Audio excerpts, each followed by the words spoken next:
Mercredi 26 août 2026, l'actualité en toute confiance. Mesdames et messieurs, bonsoir et bienvenue à ce Flash Info de Tamtam TV. À présent, les titres. Fin de la visite de travail du Premier ministre à Alger. Le général de division Abdoulaye Maïga reçu par le président Abdelmajid Tebboune, marquant l'accord du général d'armée Assimi Goïta pour une future visite officielle. Succès des frappes de précision de l'opération Dougoukoloko, destruction de rassemblements terroristes à Abeibara dans la région de Kidal et à 34 km au nord-est à Sévaré. Célébration de la nuit du Mauloud 2026. Le ministre des Affaires religieuses Silon Bamako pour transmettre le message d'unité et de fraternité du chef de l'État aux fidèles. Nous ouvrons ce journal par l'actualité diplomatique. Le Premier ministre chef du gouvernement, le général de division Abdoulaye Maïga, a regagné Bamako lundi soir après une visite de travail marquante à Alger. Au cours de son séjour, le Premier ministre a déposé une gerbe de fleurs au mémorial des martyrs avant d'être reçu en audience solennelle par le président de la République algérienne, Abdelmajid Tebboune.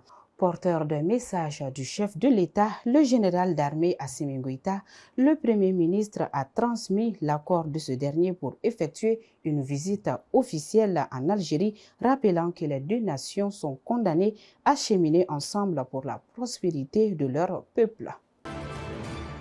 Sur le front de la défense nationale, l'état-major général des armées confirme l'efficacité constante des opérations de surveillance et de frappe dans le cadre de l'opération Dougoukoloko. Selon un communiqué publié ce 26 août, des renseignements précis ont permis de traiter avec succès plusieurs regroupements armés dotés de véhicules et de matériel de guerre le lundi 24 août à Abeibara dans la région de Kidal. Le mardi 25 août, une autre frappe ciblée a neutralisé un rassemblement d'éléments terroristes repérés à 34 km au nord-est de Sévaré. L'état-major réaffirme la détermination des forces armées à poursuivre la sécurisation globale du territoire. Dans la nuit du 24 au 25 août, les fidèles musulmans à travers tout le Mali ont commémoré la naissance du prophète Mohammed, paix et salut sur lui. De 23h à 4h du matin, le ministre des Affaires religieuses, du culte et des coutumes, Dr Mahamadou Kone, a arpenté la capitale de l'Afiabougou au stade Omnisport pour partager le message du président de la transition. Le chef de l'État a invité l'ensemble de la communauté nationale à renforcer la tolérance, le vivre ensemble et la cohésion sociale. Sur la scène internationale, la 76e session du comité régional de l'OMS pour l'Afrique s'est ouverte ce mardi 25 août en Éthiopie.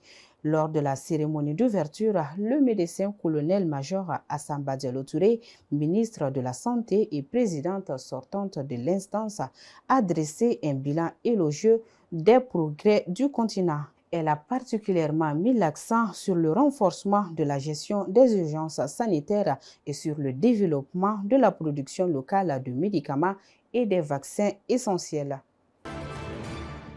En matière d'insertion professionnelle et de citoyenneté, ce mardi 25 août a été marqué par la remise de kits de travail à 63 jeunes du secteur informel par la COFOR Mali et l'ANPE à la Maison des jeunes de Bamako. Ces équipements touchent des domaines clés tels que la savonnerie, le maraîchage, la couture et le maquillage.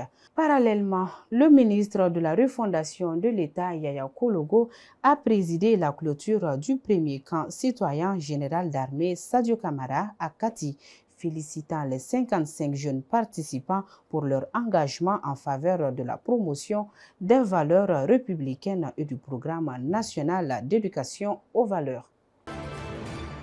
C'est tout pour ce Flash Info de Tamtam TV. Merci à vous de l'avoir suivi et bonne suite de programme. Bonsoir.